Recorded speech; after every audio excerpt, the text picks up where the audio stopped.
Aurtengo ibilaldiei hasiera emateko, Errioxako Obarenez deritzan Parke Naturalera joan gara. Etapa Miranda de Ebroko San Miguel del Monte monastegian hasi eta Villalba de Rioja herrian amaitu dugu.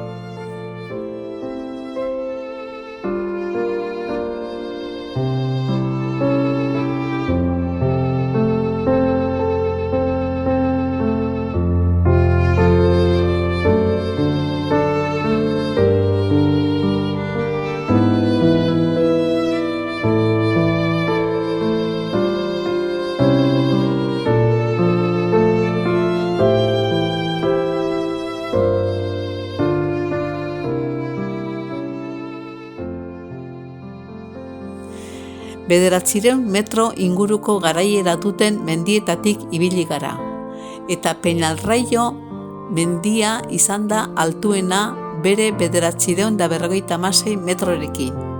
Bertan dagoen postontzia Felix Rodríguez de la Fuenteri eskainita dago.